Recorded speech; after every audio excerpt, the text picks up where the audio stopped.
Hello traders, good morning. Traders, आज है 31 अगस्त 2025 और आज संडे है, वीकेंड है। तो जिस प्रकार हम हर एक वीकेंड को यानी हर एक संडे को मार्केट एनालिसिस करते हैं, सेक्टर एनालिसिस करते हैं और पता करने की कोशिश करते हैं कि कौन सा सेक्टर आगे परफॉर्म कर सकता है, मार्केट को आउट परफॉर्म कर सकता है, कहाँ पे हमें नया अपॉर्चुनिटी मिल सकती है, कौन सा सेक्टर स्ट्रॉन्ग है, कौन सा सेक्टर के अंदर का स्टॉक है स्ट्रॉन्ग है और कहाँ पे हमें अपना पोजिशन बिल्ड करना चाहिए, कौन सा सेक्टर को अपने वॉच लिस्ट में रखना चाहिए, किस पे फोकस रखना चाहिए, हर एक चीज़ डिटेल में बातें करेंगे और बिल्कुल सिंपल प्रोसेस के थ्रू आप जान पाएंगे कि कैसे स्विंग ट्रेड में आप पोजीशन बिल्ड कर सकते हैं, स्विंग ट्रेड कर सकते हैं। तो ट्रेडर्स, हम इस वीडियो में यही सब जानेंगे और सीखेंगे।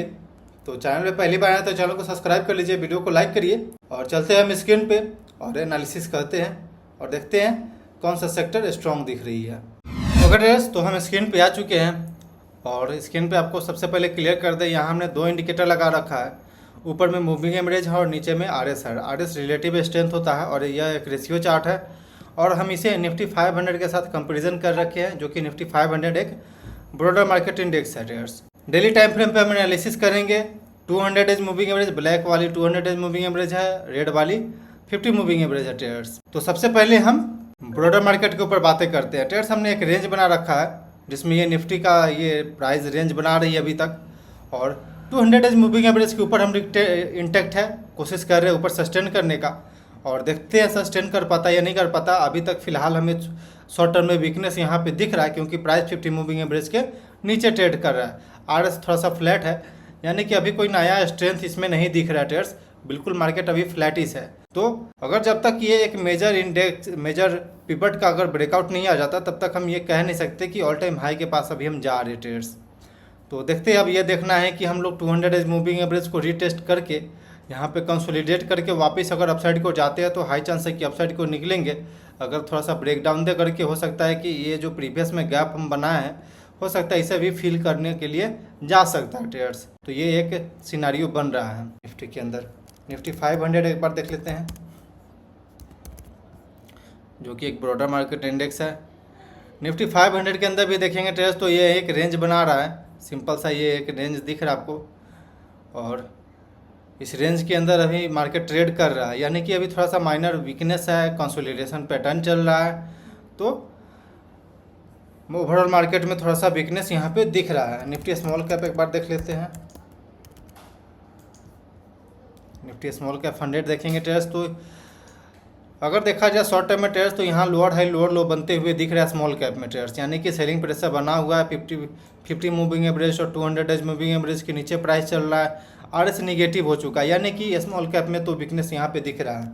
वहीं पे अगर मिड कैप देखें, मिड कैप एक सेकेंड,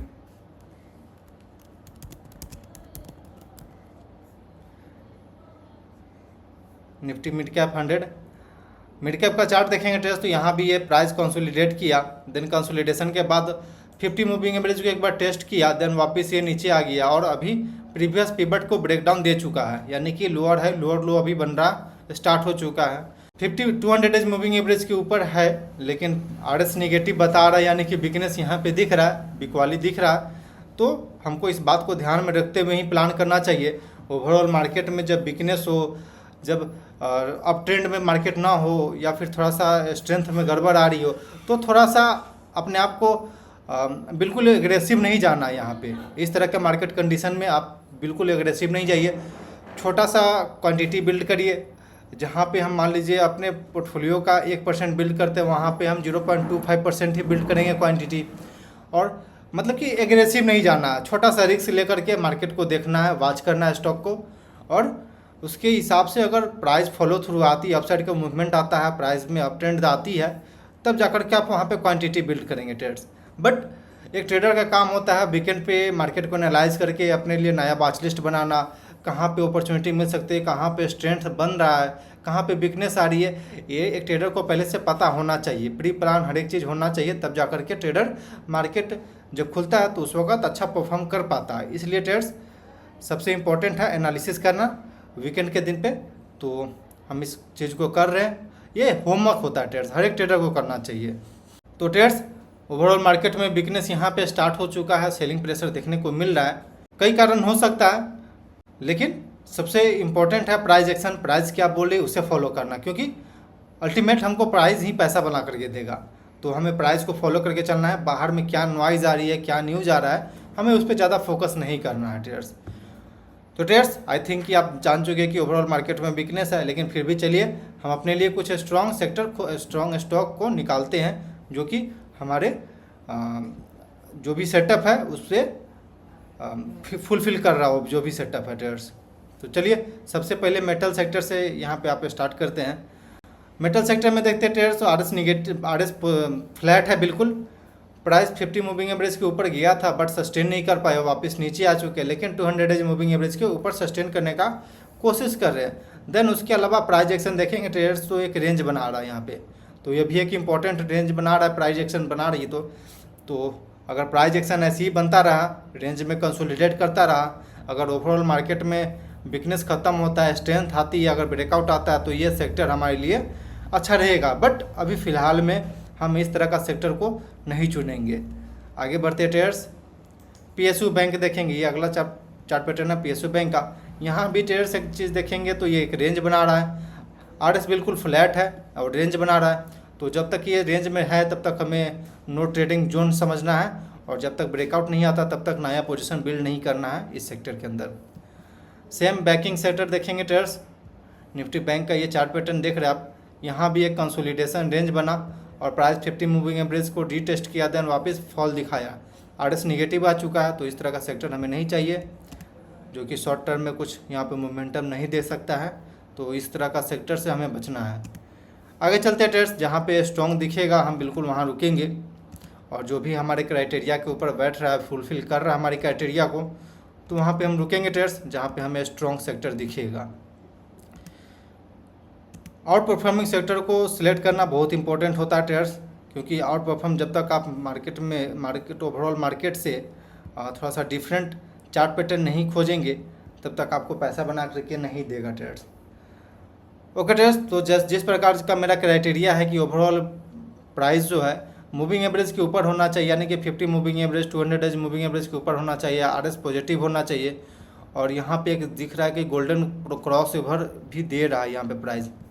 यह cross over 50 moving average 200 days moving average को क्रॉस ओवर देता है, यानी कि गोल्डन क्रॉस ओवर हो रहा है यहाँ पे, और आरएस काफ़ी अच्छा पॉजिटिव है। तो फिर हम इसे अपने नए वॉच लिस्ट में ऐड कर लेंगे ट्रेडर्स। तो यहाँ पे पहले से हमने कर रखा है, कुछ सेक्टर है। तो चलिए आगे देखते हैं। ये एक स्ट्रॉन्ग है, ये भी स्ट्रॉन्ग चार्ट पैटर्न है, इसे भी अपने वॉच लिस्ट में ऐड कर लीजिए। फिर उसके अंदर का हम स्टॉक निकालेंगे। ये भी आईपीओ, निफ्टी आईपीओ स्ट्रॉन्ग है मेरे लिए, प्राइस एक्शन काफ़ी स्ट्रॉन्ग बन रहा है। निफ्टी और टूरिज्म का ये चार्ट पैटर्न आरएस पॉजिटिव है, बट अभी प्राइस शॉर्ट टर्म में 50 मूविंग एवरेज के नीचे ट्रेड कर रहा है। तो अभी हम थोड़ा सा वेट करेंगे जब तक कि एक इम्पॉर्टेंट पिवट का ब्रेकआउट नहीं दे देता, तब तक हम वेट करेंगे। जितना कम नॉइज़ आपके वॉच लिस्ट में रहेगा, जितना कंसंट्रेटेड आपका वॉच लिस्ट रहेगा, उतना अच्छा आपका रिटर्न बन के आएगा ट्रेडर्स। तो इसलिए इस तरह का आप स्टॉक सिलेक्ट करिए ताकि आपको अच्छा रिटर्न बना करके दें। निफ्टी भी ये स्ट्रॉन्ग चार्ट पैटर्न है, 50 मूविंग एवरेज के ऊपर ट्रेड कर रहा है, आरएस पॉजिटिव है, तो ये हमारे लिए बिल्कुल स्ट्रॉन्ग है। निफ्टी ऑटो आप देखेंगे ट्रेडर्स, तो ये एक रेंज बनाया, यहाँ से ब्रेकआउट दिया, फिर वापस से ये एक रेंज बनाया, देन इस रेंज का भी ये ब्रेकआउट आ चुका है, आरएस पॉजिटिव दिख रहा है यहाँ पे, price 50 moving average 200 days moving average के ऊपर ट्रेड कर रहा है। तो ये हमारे लिए बिल्कुल स्ट्रॉन्ग चार्ट पैटर्न है, तो इसे अपने वॉच लिस्ट में ऐड कर लीजिए। निफ्टी कैपिटल मार्केट पहले स्ट्रॉन्ग था, लेकिन अब यहाँ पे वीकनेस दिख रहा है, लोअर हाई लोअर लो बनते हुए दिख रहा है। तो अभी हमें यहाँ पे कुछ नहीं आगे बढ़ते हैं ट्रेडर्स। आगे कोई ओके ट्रेडर्स, तो यहाँ पे ओवरऑल मार्केट को हम जो भी सेक्टर है जिस पे हमें ज़्यादा फोकस रखना चाहिए, उस सब सेक्टर को हम एक बार एनालाइज कर लिए, और आई थिंक कि आपको समझ में आ गया होगा प्राइस एक्शन भी कि किस तरह का प्राइस एक्शन को आपको सिलेक्ट करना चाहिए, अपने वॉच लिस्ट में रखना चाहिए। देन यहाँ पे आप देखेंगे ट्रेडर्स, तो इस तरह का प्राइस एक्शन हम जहाँ पे स्ट्रॉन्ग दिख रहा है प्राइस एक्शन बनते हुए, आरएस पॉजिटिव दिख रही है, ओवरऑल मार्केट को आउट परफॉर्म करते हुए दिख रहा है सेक्टर, उसका हम जो भी सेक्टर है उसका हम नया वॉच लिस्ट बना लिए ट्रेडर्स। तो यहाँ पे मेरे पास 5 सेक्टर जो है वो शॉर्ट लिस्ट हो चुका है ट्रेडर्स। तो हम इस 5 सेक्टर के एक स्टॉक, इसके अंदर का एक स्टॉक हम निकालते हैं और उसके ऊपर देखते हैं, देन उस पर बातें करते हैं कि किस तरह का प्राइस एक्शन बन रहा है और वहाँ पे किस पे हमें ज़्यादा फोकस करना चाहिए ट्रेडर्स। तो ट्रेडर्स सबसे इम्पोर्टेंट है कि हम उस तरह का सेक्टर पहले सेलेक्ट करेंगे जो कि ऑल टाइम हाई के आसपास चल रहा हो या फिर ऑल टाइम हाई पे टिक रहा हो अभी। तो उसमें से निफ्टी मोबिलिटी आता है और देन निफ्टी कंजप्शन तो अभी नीचे है लेकिन निफ्टी मोबिलिटी उस पर आ रहा है। तो सबसे पहले निफ्टी मोबिलिटी को ही हम देखेंगे। तो सबसे पहले चलते हैं NSE के साइट पर और NSE से उसके अंदर का स्टॉक हम निकालते हैं। एक सेकेंड, इंडाइसेस निफ्टी मोबिलिटी आते हैं नीचे।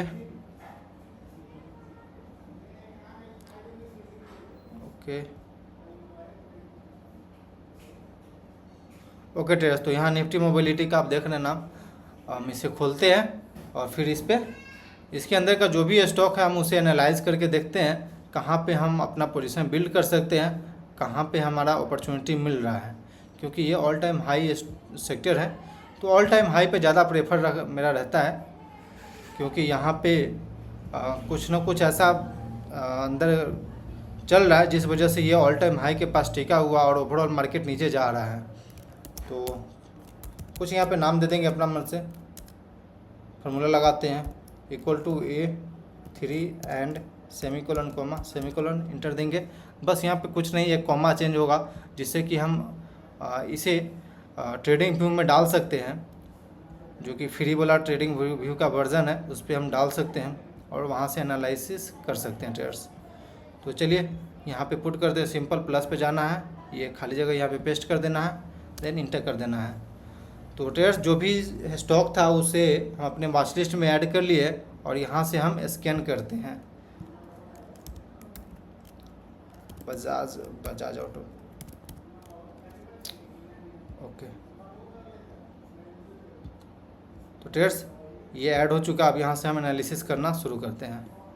ओके ट्रेडर्स, तो ये बॉस का चार्ट आप देख रहे हैं और प्रीवियस वीडियो में हमने बात किया था ट्रेडर्स, ये एक इम्पॉर्टेंट रेंज के अंदर रेंज बना रहा है और जब भी ये रेंज ब्रेकआउट देगा तो एक अच्छा मूवमेंट दे सकता है। तो इस पर हमारा फोकस रहना चाहिए क्योंकि RS यहाँ पे पॉजिटिव दिख रहा है। Price 50 moving average 200 days moving average के ऊपर ट्रेड कर रहा है। देन उसके अलावा आप कैंडल का फॉर्मेशन देख लीजिए, काफ़ी स्ट्रॉन्ग दिख रहा है। तो ये एक बिल्कुल एक स्ट्रॉन्ग स्टॉक बोल सकते हैं। गेल, इस तरह का चार्ट पैटर्न हमें नहीं चाहिए। आगे बढ़ते हैं, मदरसन सुमी नहीं चाहिए। TVS, ओके, ये TVS का चार्ट पैटर्न आप देख रहे हैं, काफ़ी स्ट्रॉन्ग यहाँ पे दिख रहा है और ट्रेड्स यहाँ पे गैप भी इम्पोर्टेंट दिख रहा है। अगर गैप के पास आता है तो आप यहाँ पे एक बार पोजीशन बिल्ड कर सकते हैं। गैप के नीचे का आप या फिर उस दिन का कैंडल का लो आप स्टॉप लॉस मान सकते हैं ट्रेड्स। बाय द वे ये एक स्ट्रॉन्ग चार्ट पैटर्न है। TI इंडिया नहीं। हीरो मोटोकॉर्प ट्रेड्स स्ट्रॉन्ग हुआ है, यहाँ पे कंसोलिडेशन रेंज के बाद ये स्ट्रॉन्ग हुआ है और अभी अप ट्रेंड में है। तो कोई ऐसा प्राइस एक्शन बने जिससे कि आप इंटर कर सकते हैं अपना रिस्क मैनेज करके, तो आप वहाँ पे वेट करिए और ऐसा अपॉर्चुनिटी मिलता है तो आप वहाँ पे इंटर कर सकते हैं। ट्रेडर्स यहाँ पे देखते हैं मारुति का चार्ट पैटर्न काफ़ी स्ट्रॉन्ग यहाँ पे मूवमेंट दिया है। एक स्ट्रॉन्ग कैंडल के साथ ब्रेकआउट आया और अगले दिन यहाँ पे आप इंटर कर सकते हैं। सिंपल इधर कहीं का लो मान करके स्टॉप लॉस मान के आप ट्रेड को राइड कर सकते थे। जोमेटो, प्रीवियस कई वीडियो से बोलते आ रहे ट्रेडर्स, ये एक स्ट्रॉन्ग चार्ट पैटर्न है। इस तरह का चार्ट पैटर्न नहीं चाहिए जहाँ पे बार बार सेलिंग प्रेशर देखने को मिल रहा है। आगे बढ़ते ट्रेडर्स, ये भी नहीं। अडानी टोटल गैस नहीं। अडानी पोर्ट अपसाइड की ओर आया था और एक रेंज भी बनाया था, बट वापिस से प्राइस 50 मूविंग एवरेज के नीचे आ गया, RS निगेटिव हो गया। तो ये हमारे लिए अभी वीकनेस है, यहाँ पे वीकनेस है, weakness. Eicher motor strong chart pattern, यहाँ पे डिलीट कर लेते हैं, थोड़ा सा खाली हो जाएगा जगह। BPCL वीकनेस है इसमें। टाटा मोटर बिल्कुल वीकनेस है, ये भी नहीं चार्ट पैटर्न चाहिए, नहीं, ये भी नहीं, वीकनेस है, नहीं, वीकनेस है। तो ट्रेड्स आपने देखा कि किस तरह का चार्ट पैटर्न हमें अपने वॉच लिस्ट में रखना चाहिए और किस तरह का चार्ट पैटर्न पे अपना फोकस रखना चाहिए। आपने देखा उसके अलावा ट्रेड्स कुछ और चार्ट पैटर्न है, इसे एक बार हम एनालाइज कर लेते हैं। इसे भी क्या यहाँ पे देख करके पता चलिएगा ट्रेड्स आपको आई थिंक कि क्लियर हो गया होगा कि किस तरह का प्राइस एक्शन हम अपने लिए रखते हैं। बाल्किस इंडस्ट्री बिगनेस है, HPCL आप देखेंगे ट्रेड्स पॉजिटिव हुआ था लेकिन अब निगेटिव हो चुका है, तो अभी नहीं चाहिए हमें। भारत फोर्ज नहीं चाहिए। MRF देखेंगे ट्रेड्स तो ये ऑल टाइम हाई के आसपास कंसोलिडेट कर रहा है, थोड़ा रेजिस्टेंस फेस कर रहा है, लेकिन अभी भी प्राइस 50 मूविंग एवरेज के आसपास आ रहा है और ऑल टाइम हाई के आसपास है। तो एक बार के लिए अगर ब्रेकआउट देता है 1,50,000 का, तो आप यहाँ पे एक बार ट्राई कर सकते हैं। लेकिन आप अगला चार्ट पैटर्न देखेंगे ट्रेड्स तो ये इंडिगो का चार्ट पैटर्न है, गैप डाउन खुला था, एक स्ट्रॉन्ग वॉल्यूम यहाँ पे सेलिंग का दिख रहा है, but price all time high के आसपास ट्रेड कर रहा है। RS पॉजिटिव है, तो हम यहाँ पे निगेटिव नहीं बोल सकते अभी फ़िलहाल के लिए, जब तक कोई निगेटिव पैटर्न नहीं बनाता। हो सकता है वापस यहाँ पे कंसोलिडेट करे और अपसाइड की ओर निकल जाए, लेकिन यहाँ पे एक इम्पॉर्टेंट सेटअप भी बन रहा है, गैप फिलिंग सेटअप। अगर गैप फिलिंग होता है, ये एक अच्छा अपॉर्चुनिटी मिल सकता है और 10% तक का आराम से रिटर्न इसमें बन सकता है ट्रेड्स। तो ये हमारे लिए स्ट्रॉन्ग है। रिलायंस नहीं चलेगा, वीकनेस है।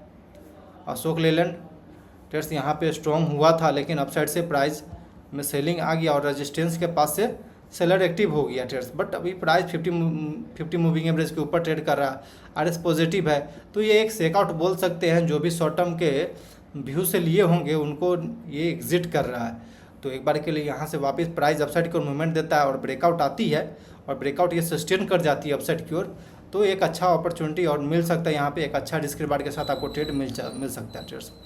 महिंद्रा एंड महिंद्रा देखेंगे ट्रेड्स तो ये एक रेंज था जिसका रेजिस्टेंस फेस कर रहा था, देन इसका ब्रेकआउट आ गया, वापस एक सेकआउट आया।